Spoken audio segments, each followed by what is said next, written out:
Hi, welcome back to another episode of Sankofa Pan African series. Let's now take a look at two other great African kingdoms and empires, starting with Egypt's neighbors, Nubia. Now, Egypt's closest neighbors were Nubians. The origin of the name Nubia is now obscure. Some have linked it to Nub, spelled NWB, an ancient Egyptian word for gold. The area known as Nubia in ancient times covered most parts of northeastern Africa. It extended from the Nile River Valley and went eastwards to the shores of the Red Sea. The southern part of Nubia covered present-day Khartoum in the Sudan, and the western part of it is the area which now covers the Libyan desert.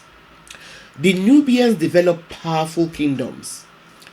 One was Kush, which had its first capital at Kerma and later at Napata. Meroe was another Nubian kingdom. I will come back to it, to Meroe later. Now, the Encyclopedia Britannica suggests that Nubia was divided into two regions. The southern portion, which extended north to the southern end of the Nile River, was known as Upper Nubia. This was where Kush was established under the pharaohs of the 18th dynasty in Egypt. Kush was called Ethiopia by the ancient Greeks. Lower Nubia was the northern part of the region and was located near Aswan. The vast area which constituted Nubia is believed to have become populated by African people from the Sahara region.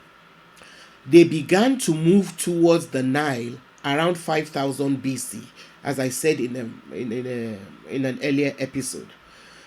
According to archaeologists, Nubia emerged as a farming region around 3500 BC. And there is evidence to suggest that there were interactions between Egypt and Nubia and other Nilotic regions in the south from very early in human history. Ancient sub-Saharan Africans brought with them the art of making pottery to Nubia.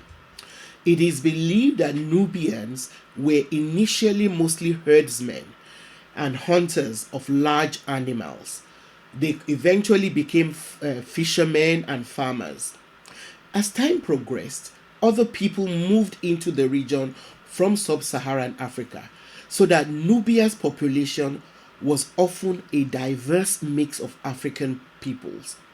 In addition to herding cattle, which was a sign of wealth and social status, Nubians who were farmers grew grains, peas, lentils, dates, and possibly melons.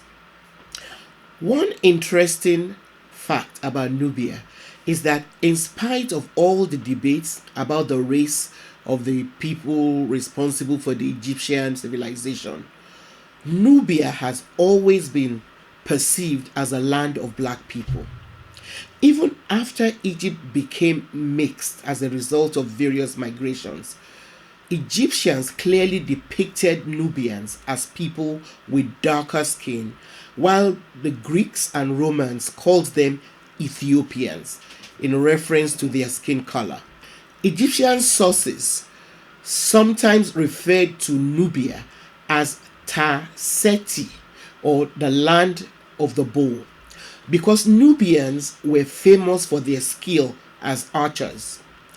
Nubia played a prominent role in the Egyptian army at various times. In addition to the bow, Nubians used the sword and the javelin. Other Nubians also served as agricultural laborers in Egypt, but became assimilated into Egyptian sociocultural life. Nubians mined carnelian, a glassy, translucent semi-precious stone, gold, and other minerals. They bartered these as well as cattle, ivory, animal skins, hardwood, incense, and dates in trade with the Egyptians for grain, vegetable oil, wine, beer, linen, and other manufactured goods. Nubia was the gateway through which a lot of products like incense, ivory, and ebony traveled from their sources in sub Saharan Africa to Egypt and onto the Mediterranean. Nubia also traded extensively by selling ivory to Byzantium and copper and gold to Ethiopia, another of Egypt's neighbors. Nubian merchant caravans traveled deep into the heart of Africa, as far as areas which fall within present day Nigeria and Ghana. They traveled in rowing boats and on camels to trade for goods. Evidence of houses with more than one story, which historians believe might have been built for defensive purposes, have been found in Nubia. Some areas even had pipe-borne water.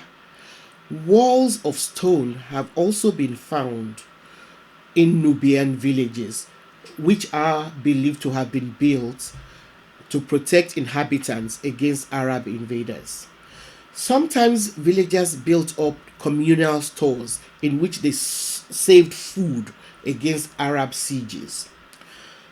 Nubia was the major link between the Great Lakes and the Congo Basin of Central Africa, as well as the Mediterranean.